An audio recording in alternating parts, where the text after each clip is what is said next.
ठाणे शहरातील कचरा हा भिवंडी तालुक्यातील पडगा नजीकच्या आतकोली या गावच्या हद्दीमध्ये शासनानं दिलेल्या डम्पिंग ग्राउंड्सवर टाकला जात आहे। त्यामुळे स्थानिकांमध्ये प्रचंड असा आक्रोश निर्माण झाला असून या डम्पिंगच्या विरोधामध्ये सर्वपक्षीय नागरिकांच्या साथीनं 7 एप्रिल रोजी उग्र अशी निदर्शनं केली जाणार आहेत। भिवंडी तालुक्यातील मौजे आतकोली येथील सर्वे नंबर 4, 5, 13 आणि 14 मधील एकूण 34 हेक्टर जागा ही ठाणे महानगरपालिकेनं स्थानिकांच्या भावनांचा कोणताही विचार न करता दिली गेली होती। या जागेवर ठाणे पालिकेकडून सध्या दररोज 100हून अधिक गाड्यांमधून हजारो टन कचरा हा टाकला जात असल्यानं त्याच्या दुर्गंधीमुळे आतकोली आणि पंचक्रोशीतील ग्रामस्थांचा श्वास कोंडला जातोय। त्यामुळे येथील ग्रामस्थांच्या भावना तीव्र असून त्या विरोधात सर्वपक्षीय राजकीय नेते मंडळी, लोकप्रतिनिधी, स्थानिक नागरिक यांच्या सहकार्यानं हे आंदोलन केलं जाणार आहे। विशेष म्हणजे समृद्धी महामार्ग येथे जवळच आहे। या तालुक्यातील या भागातील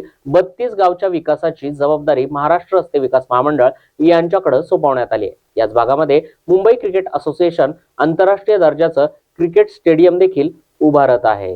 की ठाणा महानगरपालिकेने आतकोली गावामध्ये 86 एकर जागा जी आहे ती भूसंपादित केलेली आहे आणि ह्या भूसंपादनामध्ये मोठ्या प्रमाणात अनियमितता झालेली आहे। माननीय जिल्हाधिकारी साहेब यांनी ज्या काय अटी शर्तींनी ही जागा ठाणा महानगरपालिकेला दिलेली आहे त्या अटी शर्तींची कुठल्याही प्रकारची पूर्तता ठाणा महानगरपालिकेने या ठिकाणी केलेली नाही आहे। महत्त्वाचा प्रश्न म्हणजे महाराष्ट्र प्रदूषण नियंत्रण मंडळ जे आहे त्यांची कुठल्याही प्रकारची NOC नाही आहे आणि कुठल्याही शासकीय इतर डिपार्टमेंटच्या नारकत दाखले प्रमाणपत्र न घेता हे बेकायदेशीरपणे या ठिकाणी दररोजपणे ठाणा महानगरपालिका डम्पिंग सुरू केलेला आणि दररोज या ठिकाणी कचराचा सामना आम्हाला करावा लागत आहे। या परिसरामध्ये जर एक भौगोलिक परिस्थिती बघितली तर ह्या परिसराच्या बाजूला डम्पिंगच्या बाजूला एक 500 मीटरच्या अंतरावर SP साहेबांचं जे पोलीस मुख्यालय आहे त्याची जागा प्रस्तावित आहे।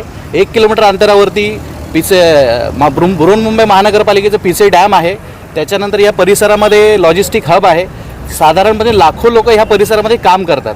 त्यांच्या आरोग्यावरती 100% परिणाम या प्रकल्पामुळे होणार आहे आणि त्याचा विरोध करण्यासाठी हा संपूर्ण संघर्ष आम्ही समितीच्या वतीने सुरू केलेला आहे।